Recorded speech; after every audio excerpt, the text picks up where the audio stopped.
Hello, everyone. Welcome to Earth Angels Radio. This is Carol, and I'd like to introduce to you a new host that's with us today, Dr. Michael Ryce. Dr. Ryce has been with us. He was a guest on our show a little over a week ago, and he was talking to us about his book and the work he does. Why is this happening to me again? And many of us have been asking this question most of our lives, of what things have been happening to us again. And he is going to be a new host with us here at Earth Angels Radio. And he will be here Monday through Friday at 1 p.m. Eastern Standard Time. So I'm going to turn this over to Michael and welcome him to our network. And if you'd also like to call in, you could call in at 646-200-4169. Hello, Michael, and welcome to the show.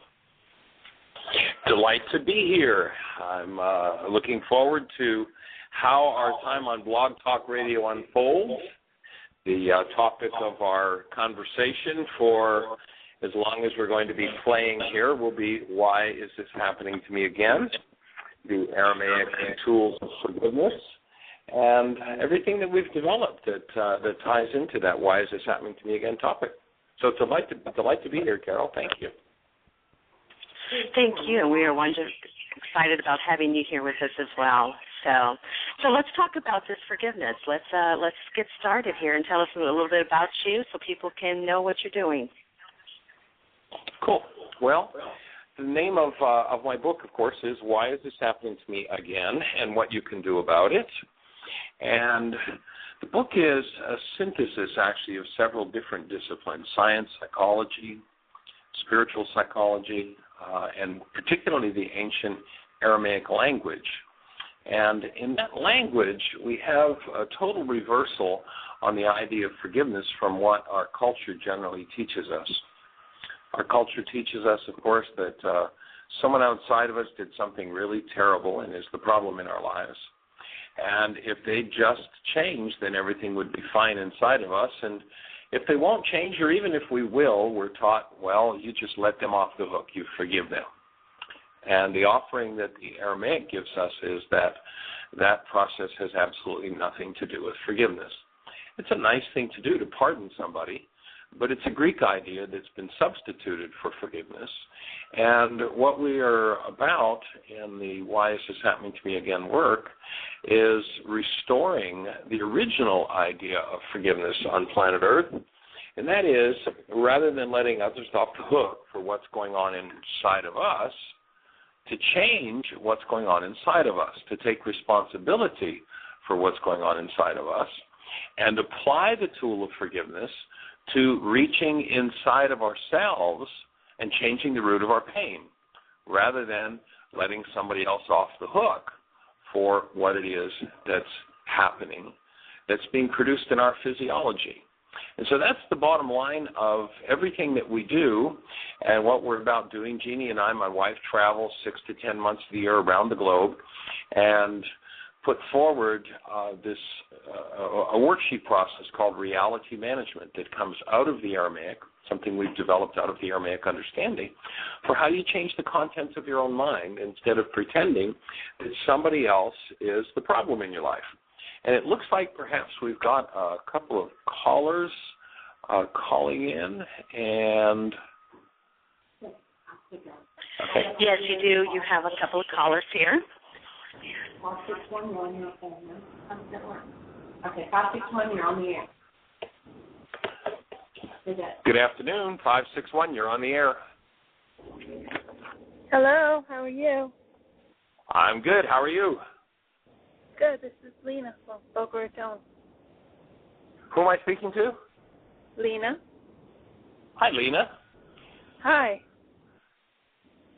Did you have a thought, a question for us? Well, I just started listening to your show, and I'm struggling with trying to forgive my ex-husband for all the stress that he's put me through with the court system for the past 10 years, and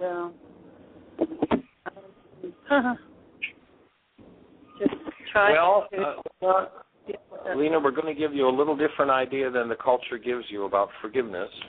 And actually what I'm going to suggest is that you never forgive him. That would be a mistake. You might choose, if he's done some crazy stuff, which it sounds is possible, you might choose to pardon him for that. But, you know, the struggle and the pain that your physiology generates is something that happens inside of you. It's not something caused by him. Our mind plays the game of pretending that what's going on inside of us is about somebody else. If he went through whatever gyrations he's gone through and you didn't have internalized pain, you'd stand in a place of peace and watch what was happening and be more empowered to change the dynamics that are taking place outside of you. But you can't change the dynamics that are taking place outside of you until you change the dynamics that are happening inside of you. So I'm going to suggest that you jump on our website, which is www.whyagain.com. That's whyagain.com. And on the right-hand side, you'll see a thing that says Download Worksheets. And if you click on the first item there, you'll see what's entitled the new chapter 24 from my book, Why Is This Happening to Me Again? It's a specific set of instructions for how to go inside yourself and start to remove the pain that's happening inside of you instead of letting him off the hook for what's happening inside of you. And as you do that, you're going to notice some magnificent changes happening in your life. There's a worksheet process, a step-by-step, 7-step worksheet process for exactly how to do that, and that chapter 24 is there. It's free. It's on the site. You can actually download my whole book, Why Is This Happening to Me Again? There's several videos and audios that talk about that process. And so that's the first step that I'd offer that you engage in. And as you do that, what will happen is you'll start to change the dynamics inside yourself. When you change the dynamics inside yourself, I had the blessing about almost 30 years ago now of getting to do some work with a fellow named Marcel Vogel, who was a 23-year senior scientist from IBM. Awesome man, awesome genius. And Marcel had an instrument in his laboratory with which to take a picture of the high-energy waves that leave the mind when we think a thought. We underestimate the power of the energies that we hold within us to produce effects in our world. And what will tend to happen as you change those energies inside of you is the dynamics that are happening outside of you will start to shift. You know, one of Jeannie's favorite analogies is if you're playing a game of tug of war with someone and they pull the rope and you pull the rope and they pull the rope and you're yanking each other around, if you drop your end of the rope, their game has to change. And so forgiveness is a way to drop your end of the rope. Does that make some sense for you? Yeah, it does, but it's still something that I'm struggling with, internally. Well, we're going to be doing this show every day at this time, and so what I'm going to invite you to do is to pick up, download that worksheet process and the instructions for doing it. I see you're in 561, so you're in Boca. Yes. We're going to be in Boca tonight and tomorrow night. Tonight we're going to do a workshop called On Creating Consciously at 7 o'clock, and tomorrow night we're going to do another one called Getting the Stress You Need. I think you'd find both of those workshops helpful if you wanted to join us. They're free. They're open workshops. They'll start at 7 o'clock, 7 to 9:30, at a place called the Heart Painter Studio, just north or in between Camino Real and Palmetto Park Road. On the east side, the ocean side of US 1, there's a place called Royal Palm Place, a plaza. Right. If you go to Royal Palm Place, that's where the big statue is on US 1, the big monument. If you take the second entrance north of the monument, there you'll pull in beside a health food store, and if you go straight back and park in that right up close to the building, you'll see some signs to the Heart Painter Studio. It's inside of the plaza. Although the plaza isn't under roof, there's some inside hallways. It's inside the plaza, and that's where you'll find us tonight and tomorrow night at 7 o'clock. Come and join us, dig out and do some of those worksheets, and let's have an ongoing conversation and see if we can support you changing these dynamics. Thank you so much. Michael, you are most welcome. they can go to the website, theheartpainter.com. It's got the information on there. It's got directions to the place. It is at 7 p.m. Eastern Standard Time. So go to theheartpainter.com. Cool. So thanks for being on the show. I think we've got somebody else from 561. Oh, okay. Well, I've got Jeanie on the phone, and I've also got Carol. So here we are. And that forgiveness process is something that at first in our logical mind doesn't make a lot of sense, because of course we think it's all everybody else's fault. And that's because when we deny ownership for what's going on inside of us, we enter into what I call a dissociated state. Dissociated state is where a part of your mind is hiding from you. And the part of your mind that's hiding from you is the part that says, I deserve pain, I don't deserve whatever it is that I want. And as I recognize that part of my mind and the effects it has, the solution lies in coming back into relationship with that part of my mind. As long as that part of my mind is hidden, I can't change it, and I'll keep sending out the same signal, literally the same high energy wave, that one that I spoke of that Marcel Vogel could measure. I'll keep sending that out until I change that inside myself. Now, I can think about that all I want. I can reason about it. I can question it. I can choose to do something different, but none of that critical thinking, none of that changing, none of the new choices that I make impact what's in that dissociated part of the mind. Once I learn how to go into that part of my mind, then my critical thinking, then my new choices can take hold. But as long as I'm blaming someone else and forgiving them for what it is that I'm participating in setting up. Now, when I say that I'm participating in setting up, that doesn't mean it's my fault. It just means it's my responsibility. It means I'm a player in my life. You know, in the workshops, one of the tongue-in-cheek lines I'd love to deliver is, you'll notice if you've been through a particular painful reality 87 different times with 42 different people, you're the only one that was there every time. The content of your mind, the things that show up in your lives are about you. And once you start to change those dynamics, everything starts to change around you. It has to.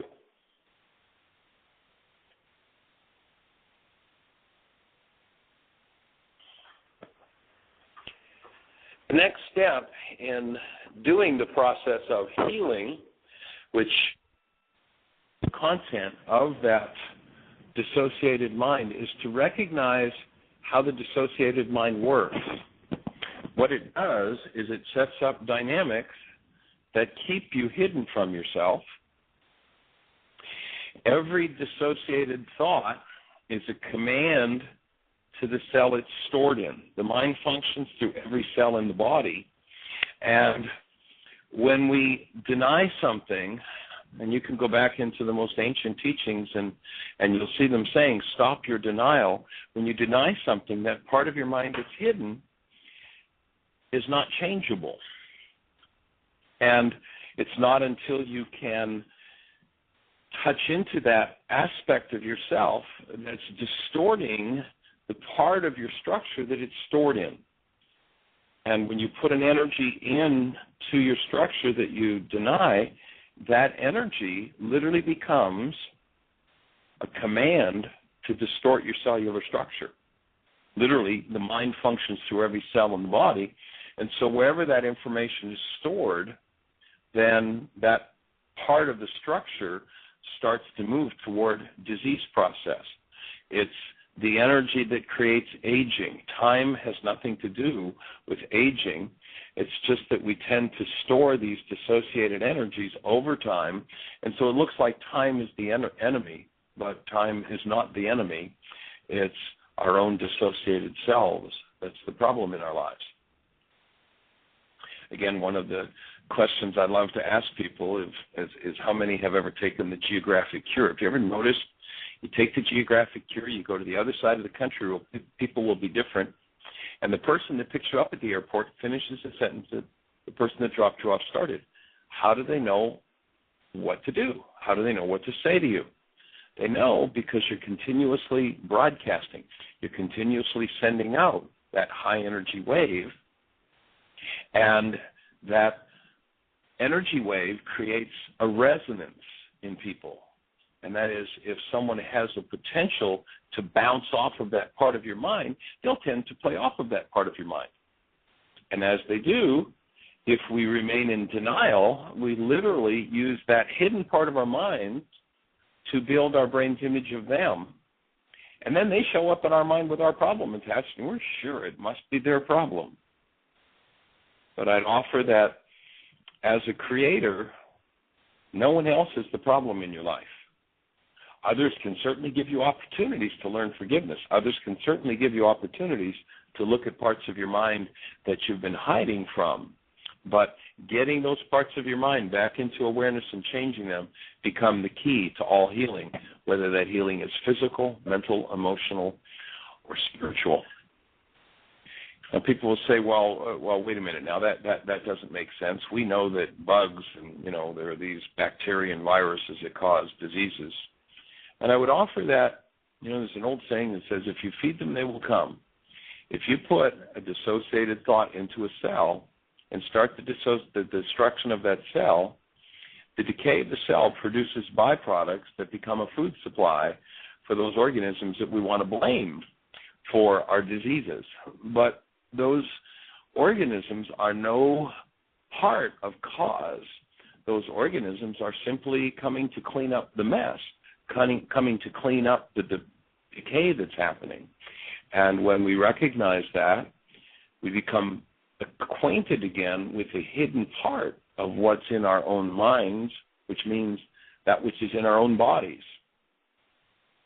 Oh, wait a minute now, Michael, how can that possibly create disease in the cell? Well, there's some interesting research being done by a fellow named Bruce Lipton, who's a cell biologist. And what Bruce is showing us is that when you think a thought, that thought literally produces a neuropeptide, a chemical, a molecule that moves around in your structure until it finds a cell with a receptor site that matches. When that lands on the receptor site,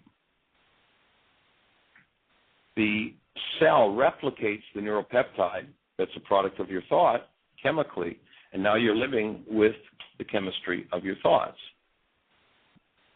And there's the mind-body connection that has been so elusive for so long, and I really acknowledge Bruce Lipton for bringing that together. And as we start to synthesize all these different disciplines, we start to see parts of ourselves that we've never seen. We start to see the dynamics and how they work.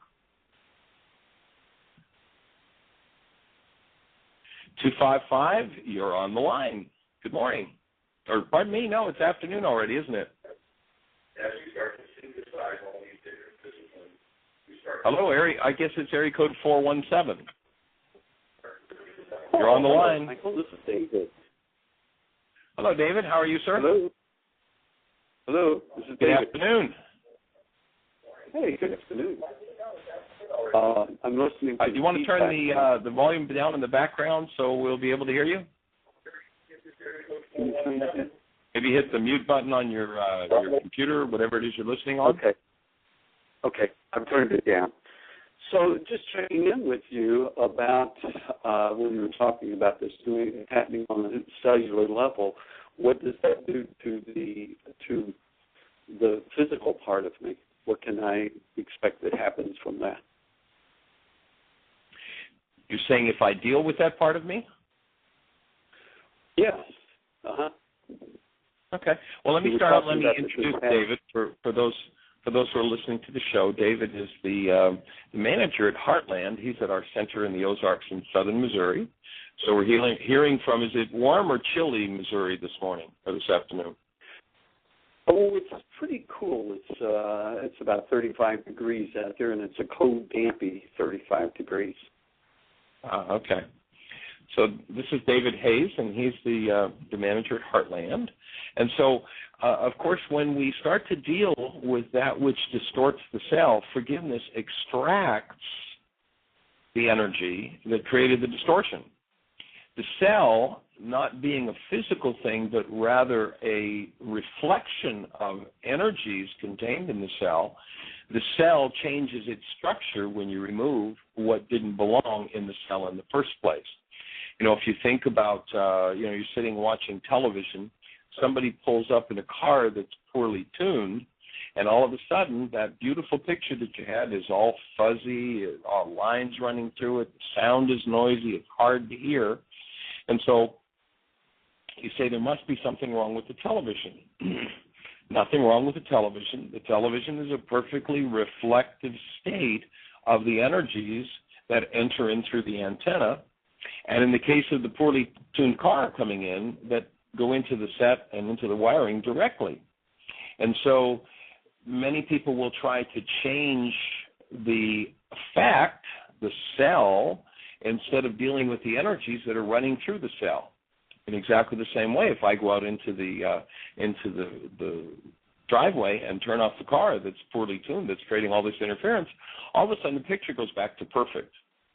And in essence, because we haven't been taught how the whole thing works, we think, wow, a miracle just happened. The cell that was so distorted and so diseased all of a sudden became healthy, and so that must be a miracle. And I'd offer, well, in the sense that it's possible, it's a miracle, but once you understand how it works, those miracles become normal. They become natural. Because when you learn how to turn off or remove what creates the distortion of the cell changes in an instant. Does that make sense? Yep, it does make sense. One of the thoughts that I had around that is, so all of a sudden I could have an energy that's in me that I'm really tuned in with, and I can get in an environment, say with some other people, and that energy that they're emitting, or that it will resonate something in me, kind of like within, if I have the opportunity to take on that energy, or to remove myself. I'm thinking about like going to work, and all of a sudden people are I go in a good mood, and next thing that I know, then I'm feeling a little bit down and depressed because of the different conversations and the things that have been going on. Is that an accurate analogy of what happens? Well, we live in a resonance world, and so if we get into a field where something in the form of negativity is present, and we have a matching negativity, the problem isn't their negativity. The problem is the negativity that exists inside of me. So in that field, that may resonate in me, and if I'm feeling it, what I know is it's my work to do, not their work to do. Now, they may have some work to do. Here they are. Let's acknowledge they're in negativity. But their negativity doesn't cause me to be negative. It just shows me the matching frequency that's inside of me. What tends to happen is people want to look at everybody else, and everybody else is the problem, and so they go, well, you're negative, therefore I need to change you, instead of, I have a negative response to your negativity. I'll do my work first before I start talking to you about your negativity. In the ancient Aramaic language, you hear a man named Yeshua saying, why are you trying to take the speck out of your brother's eye while you have a beam in your own? And in essence, that's what most of the world is doing. That's what war is about. That's what struggle, that's what fight, that's what all that's about, is we're trying to change in someone else what we can only change within ourselves. And we have people who spend their whole lives trying to change the dynamics that go on inside of them by trying to change what's happening outside of them, which is, the impossible dream. It isn't going to happen. It's not possible to change what's happening inside of you by changing what's happening outside of you. Now, if you change it outside of you, you may well become less aware of what's going on inside of you, but be assured that sooner or later somebody is going to show up that's going to bring that forward once again. And that's the essence of the book. Why is this happening to me again? If you never learn how to go inside and change yourself, then it's guaranteed that somebody else is going to show up. And the natural state for the human being, I would offer, is the state of love. Actually, I just received an email recently from a friend that quoted Dr. Gerald Jampolsky, who's a psychiatrist, and what Gerald says is, quote, "If I were allowed to rewrite the American Psychiatrist Association Manual of Diagnosis, it would be one page and it would read, insanity is when we're not experiencing ourselves as love and giving that love away." And as you know, David, when we do a workshop, Jeanie usually starts the first workshop, "Why is this happening to me again?" with a question. And the question is, how many have ever held a newborn child? And then she asks people to tap into the essence of that newborn and describe it in a single word. Everybody's word is always some variation on the theme of love. Question, why would that be? Why would everybody's thought be or description be something about love? I'd offer it's because that's our human nature. That's what human life is made of. It is made of the active presence of love. And once we recognize that, then we have the opportunity to return to our original essence, to return to our human lives. But most people make it dependent on what everybody else is doing rather than dealing with what's going on inside of us.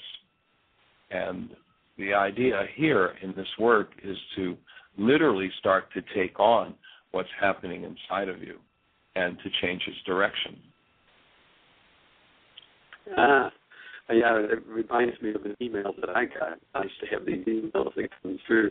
There's this man in medicine, and feeling ill and weak one day, a man believed he had caught the sickness of some of his neighbors. Slowly making his way to a doctor, the man requested, "Please prescribe some medicine for my neighbors." "But what about you?" the physician asked the physician. No, you don't understand," insisted the man, as he wearily fell into a chair. "It is my neighbors who are sick. The man with the illness is the man who needs the medicine." That's kind of what I hear you saying with it. Whatever it is that's going on around me, that it's just resonating things within myself that I need to heal. Yeah. And the insane mind, the mind without a human life in it, without the active presence of love, is always trying to fight outside of itself that which can only be healed from within. So, David, thank you for your call, and we've got somebody else calling in, so I'm going to switch callers, and we'll carry forward and maybe hear from you again. Very good. Namaste.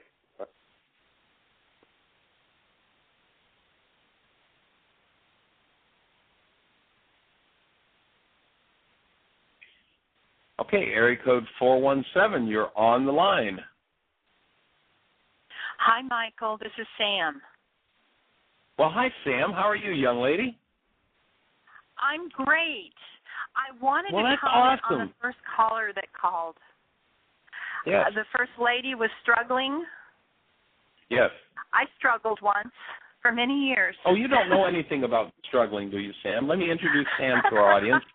Sam is a friend, a longtime friend from Springfield, Missouri. She actually teaches this work and operates a support group. And so you're telling me, Sam, now this is something new to me, that you struggled at one time in your life with these sort of issues? At one time, I struggled a lot. When I first came to Heartland, the first orientation I went through and I introduced myself, I said, life is a struggle. And Dr. Michael Ryce said to me, Sam, look at the word you're carrying. Look at the message you're giving yourself. Let go of that and life will no longer be a struggle. And I changed my internal dialogue, and struggle does not enter into my vocabulary ever. I learned how to let go of struggling. And I really related to the first lady who called in because I could really sense the pain that she's feeling from thinking that she's struggling. So what I would offer to her is to let go of the word struggle and change her dialogue, and her life will totally change.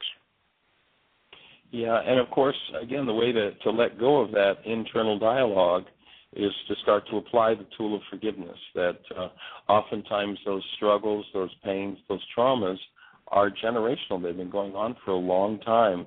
We learned them. We came by them honestly through our family systems. And when we start to deal with those dynamics with forgiveness, literally those thoughts, those feelings, and the literal physical chemicals start to disappear. How is the support group ongoing there right now? I know you took an intermission from it, Sam. Is it moving forward at this point? I will be starting it up probably within the next month or so. I'm doing 3 plays right now, so I'm really busy at this time and haven't had the time to devote to it. But probably within the next month or so, I'll start them back up again. But Awesome. we've had some wonderful healing taking place in it, and people are doing the worksheets and moving on through it. And I just wanted to make a quick call to tell people out there who are listening to this. This may sound like a totally foreign language, what Michael is telling you, but as you learn it and follow his teachings, your life will change so drastically, and you will understand how much you create in your own life. And it may sound very foreign and strange to you now, but once you learn it, it's the way to heal your life, because he knows what he's talking about. Forgiveness is the answer, and it's forgiving and letting go of what you're holding inside. The worksheet process is the way to do it, and just have support around you and know that you are creating what you're feeling. It does not come outside of you, and that's a big one to learn. But once you get it, it's life-changing. So that's kind of all I want to say. I want to give time for other people.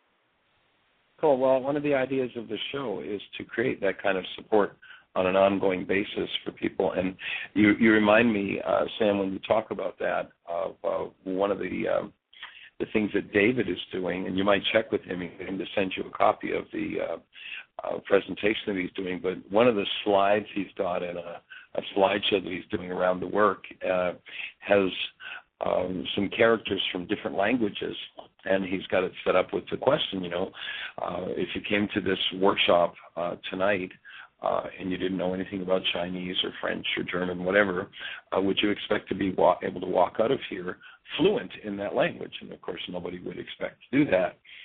But it is interesting that people live in a world oftentimes of hostility and fear, and they expect to be fluent in love after the first 10 minutes. And they expect to reclaim a human life and have it all done yesterday. And it's just not quite that fast a project. It is a long-term project. It does take consistent application of the tools. And just the same as learning a new language, it is literally the engagement in the tools over a long enough period of time to change the content of 1,000 generations of data that, sadly, in our culture especially, has a lot of craziness, a lot of hostility, and a lot of fear. It's time for us to be done with that and reclaim our human lives. In fact, one of the things I've thought about doing was starting a foundation called Foundation for the Reclamation of Human Life, or the Restoration of Human Life on Earth, because human life is just about gone. When you look at the definition of that newborn that everybody has, that is love, or some variation on the theme of love, and people who are not living with the active presence of love in them, their human lives have literally been obliterated, and they've bought into a culture of hostility and fear. And when that's gone on for 1,000 generations, it's almost an automatic genetic inclination, and that's what needs to be overcome. That's what needs to be shifted and changed. So, Sam, thank you for your call.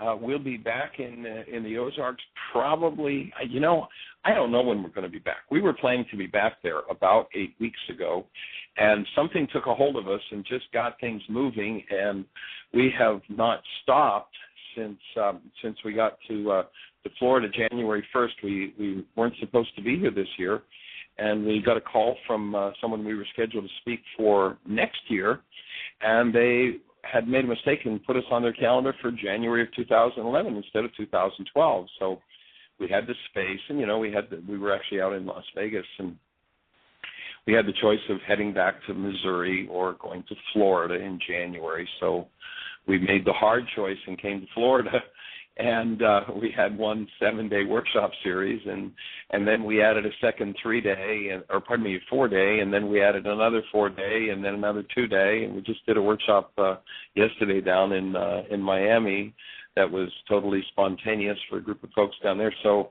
things are just happening here in ways that we can hardly keep up with it. So, but we will be back there before our intensive season starts in July. So we will see you at some point in our journeys.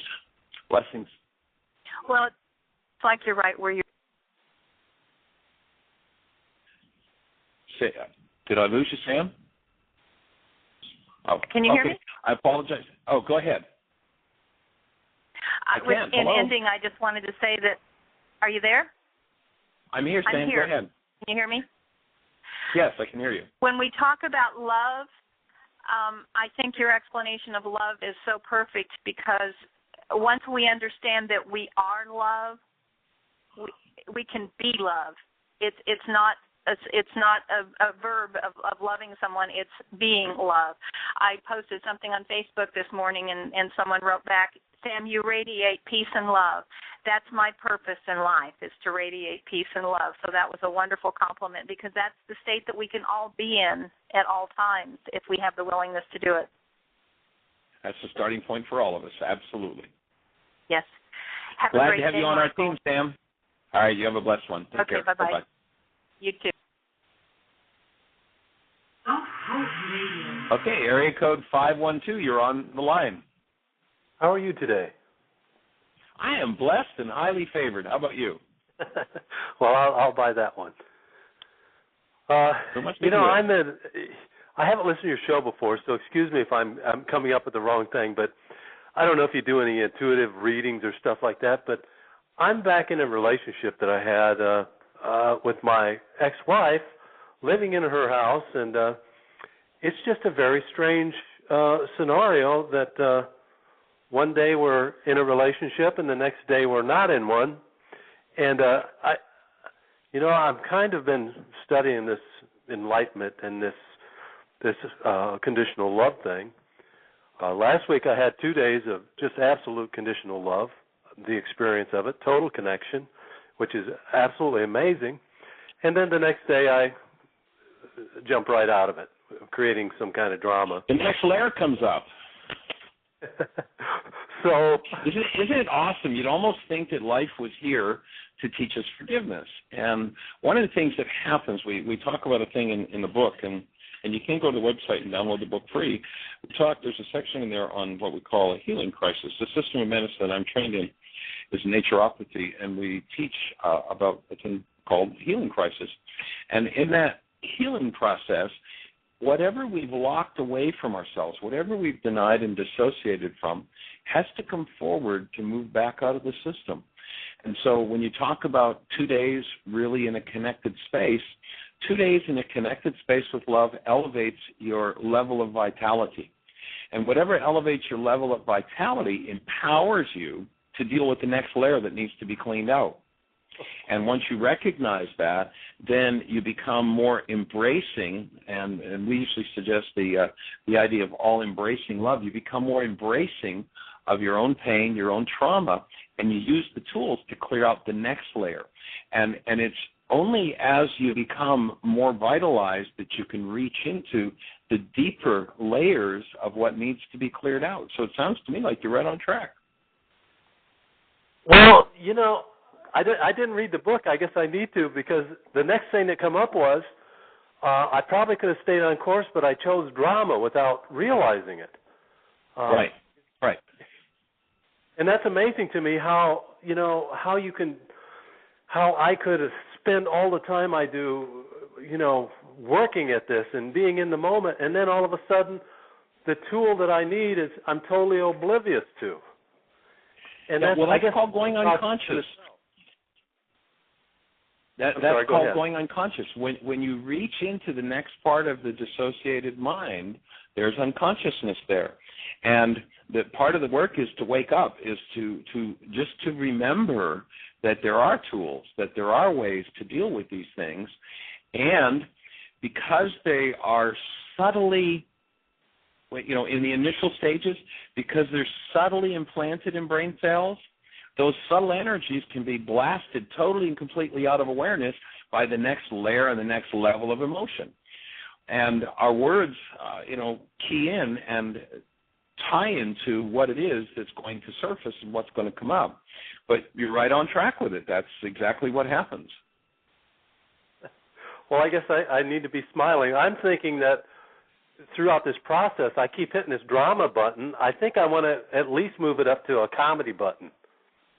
Hey, that's an awesome idea. We have a workshop called Codependence to Interdependence, and one of the things that we introduce in that workshop is what we call a power person. The power person is somebody in our lives who had more power over our lives than we did. And it's usually a parent, though not always, and that power person does behaviors, and as a small child in survival, we tend to just literally absorb the energies of that power person. Literally, those energies absorbed become the chemicals in our cells, become the emotions in our cells, become the trauma in our cells. In fact, we create a whole body based in trauma. And when we wake up to our human lives, to the love that we are, that trauma body tends to get quiet. But then when the person shows up who knows how to give us the look, that knows how to say just the right word or, the right tone of voice to resonate that which we've dissociated from, then the trauma self, the trauma body is activated. It literally is resonated on an energetic level into activity. And when it comes up, all it wants to do is feed. And it feeds on trauma. We will have people who will hear us talk about love, and they'll go, I got it. Life's about love. Okay, that's what I'm going to do from now on. They even go home and announce to that person, that was their challenge. From now on, I understand my life is love, and I'm going to live lovingly. And that's what they do until that person gives them a look. And once they give them the look, all of a sudden, the resolve to live in love is gone. It's history. And when we awaken to that and become aware of that, we can start to change all of the unconscious dynamics, all of the trauma dynamics.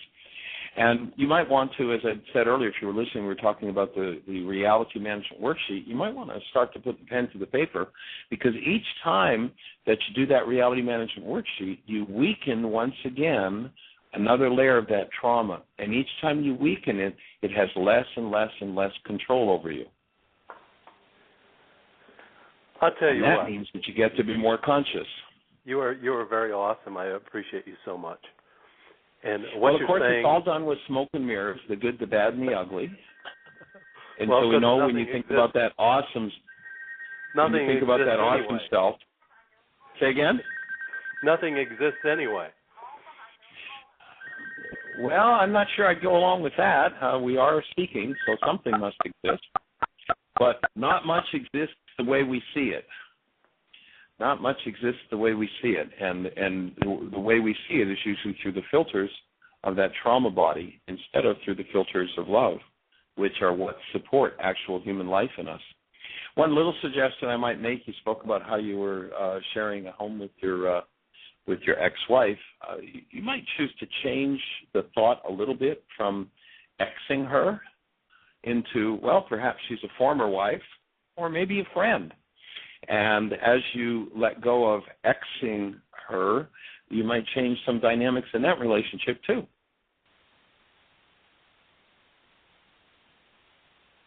Oh, we lost the caller. David? No. Okay.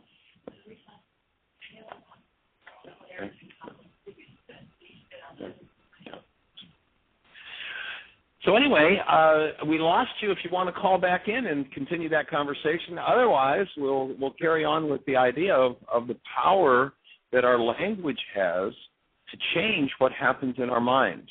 And when you simply use a word that links into some aspect of trauma, that tends to resonate brain cells that hold us in a state of unconsciousness. And that's when we go, well, yesterday I was in all this state of love, and now here I am back in my hostility or fear. What happened? Something resonated my hostility or fear. And that's either my next opportunity to blame somebody else for what's resonating inside of me, or it's my opportunity to recognize and own I have a part of me that holds some hostility and fear. I have a trauma body, and I'm going to be responsible for my trauma body. And what I'm going to do is every time something resonates or causes something to surface out of that trauma body, I'm going to catch that thing by the throat, and I'm going to throw it out. I'm going to forgive it. I'm going to remove it. And again, the technology of forgiveness has been totally lost in our culture. It's been gone for almost 2,000 years, and our work is about restoring that process. And oftentimes people say, well, gee, if I forgive them, well, first of all, I'd suggest you never forgive them. It's not about letting them off the hook. Now, you might choose to pardon them. That's the act of pardoning, but forgiveness is how you deal with your trauma. It isn't about letting others off the hook. So whenever you're in a state where love is not your expression, love is not your experience, there's work to be done. And guess whose work it is? It's yours. It's not theirs. As you recognize that and you take the tool of forgiveness and put it to work in your life, you change what happens. And that change creates such awesome results, both inside and out, that you wouldn't even know that you're living in the same world. And we're looking to support people who want to live differently than what our culture teaches and open to a whole new process of how this game of life could be playing out.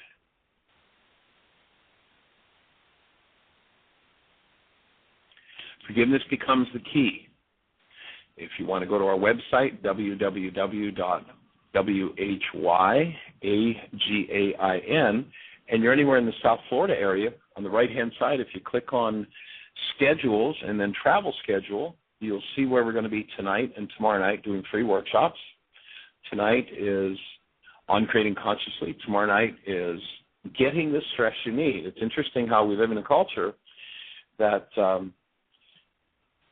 speaks in terms of everything outside of us being, everything is going on inside of us being about what's outside of us, when in fact what we need to be doing is stepping into our inner dimensions with awareness and recognizing cause in us. And as you recognize cause in you and you change cause, things around and outside of you start to change. However, when cause is not dealt with, what happens is the world encroaches with its effect and brings up stress. And that stress tends to be destructive stress. And as a result of that, our culture has pretty much given stress a bad rap. Oh, yeah, stress is bad. You got to get rid of stress. Excuse me, if you got rid of stress, you would die. Without stress, you couldn't live. Without stress, you wouldn't do anything. Stress is at the base of all behavior. And there are useful stresses. There are destructive stresses.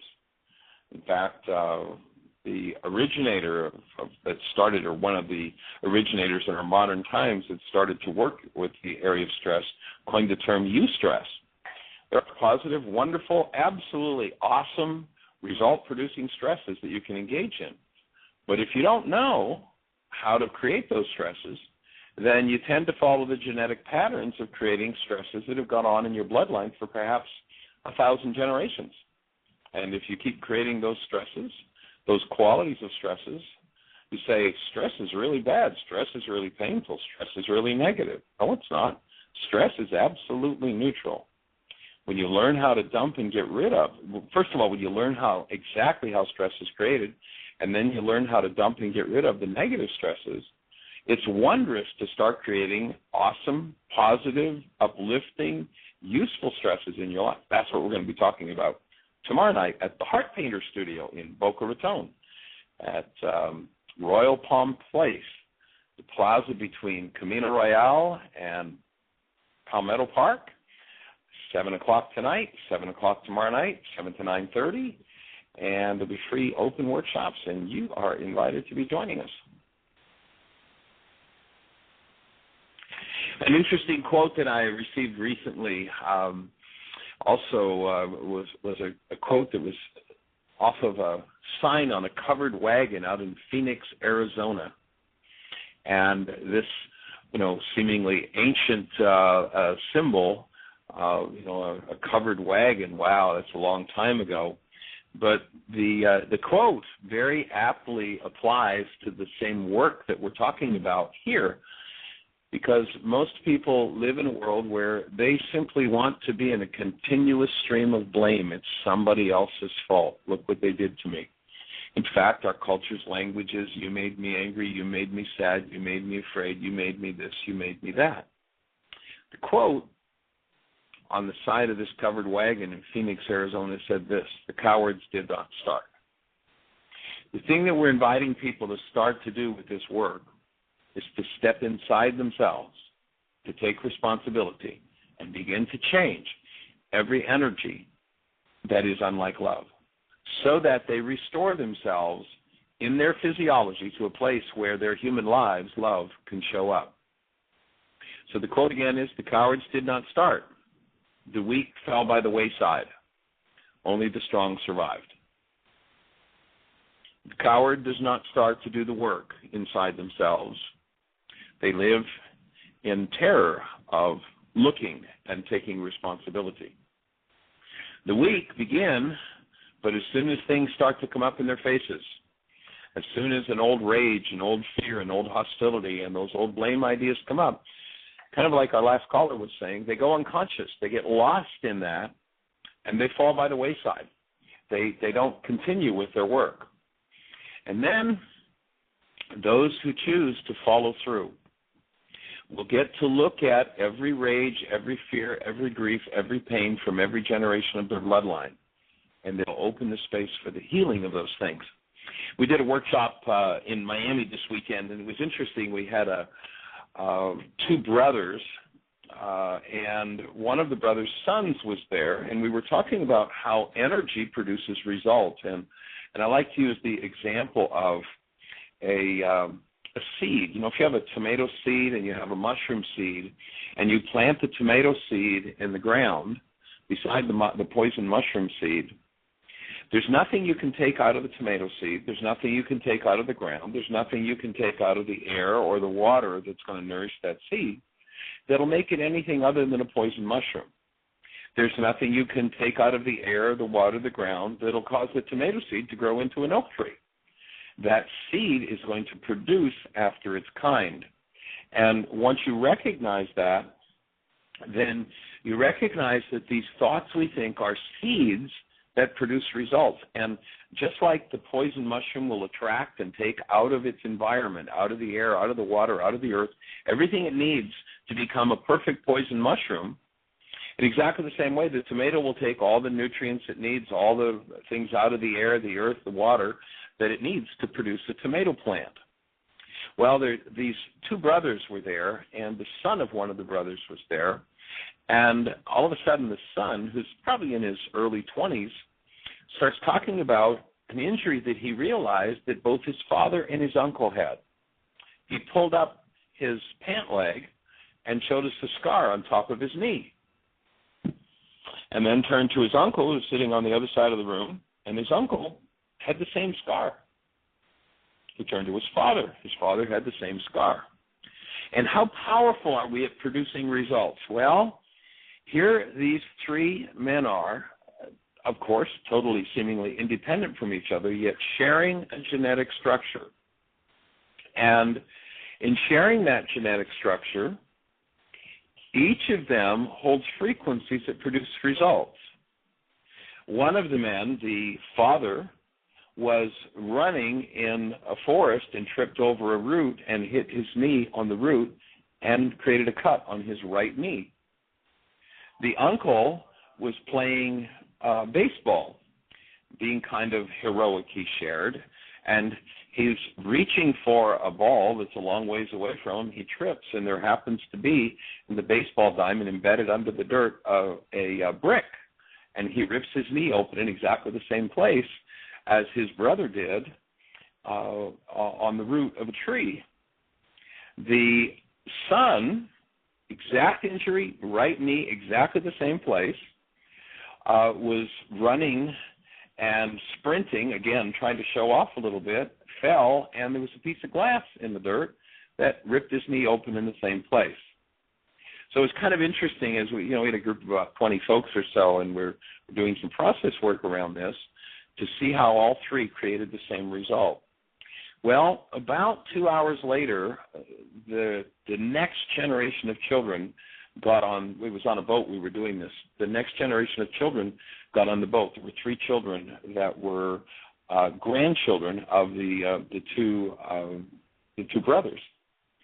And after about 10 minutes on the boat, the young boy, who's about maybe 5, is running around the boat, playing with his uncle. They're having a great time, the youngest of the trio that I just spoke about.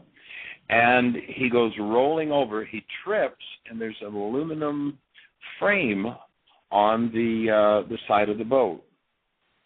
This 5 or 6-year-old child, right knee, exactly the same place across the top of the kneecap, hits this aluminum frame, and fortunately he didn't tear his knee open, but went limping away with his right knee injured in exactly the same place as the 3 men that we had just talked about. Everything that's sown into our fields produces results. When we produce a result, now, of course, the uncle could say, it wasn't my fault I tripped on the root. It must have been just an accident. And the brother could say, well, the fact that brick was there was just an accident. And the son could say, well, that piece of glass just happened to be there. And, of course, the grandson could say, oh, well, the aluminum frame just came out and hit me. Too much for coincidence. We are like the seed. Everything we plant in us draws to us exactly what we need. And whatever the closest circumstance is that's around us, we'll use that to produce a result in us. We'll use the bricks, the tree roots, the aluminum frames, the glass, or we'll use the people to produce the results that we hold within us. And I'd offer that's called creatorship. And as a human being, made of the stuff called love, in the image and likeness of the Creator, you are love, and you are a creator. And if there's something you dissociate from in yourself, something you deny ownership for, then that energy literally will be stored in your cellular structure holographically. And stored holographically, it will play out. Forgiveness is how you reach into those places and remove the parts of you that never belonged. And as you remove the parts of you that never belonged, then you are freed from those patterns, as is your bloodline. And that's the essence of why is this happening to me again, and our work with forgiveness. We invite you to tune back in with us tomorrow at 1 o'clock. We invite you to join us tonight at the Heart Painter Studio in Boca Raton at Royal Palm Place. We'll be doing the workshop on creating consciously. Tomorrow night, getting the stress you need. Have an awesome day. Know that you're highly blessed and you're held in the space of love. And have a blessed day. Blessings to everyone, and stay tuned for Fifth Dimensional Living here with me and my co-host Diane Bachberger right after this one. And please tune in to Michael every Monday and Friday at 1 p.m. Eastern Standard Time. He will be here every day, Monday through Friday. Yes, Monday through Friday. Monday, Tuesday, Wednesday, Thursday, Friday at 1 p.m. Eastern Standard Time. Much love, everyone, and we'll see you shortly. Bye-bye.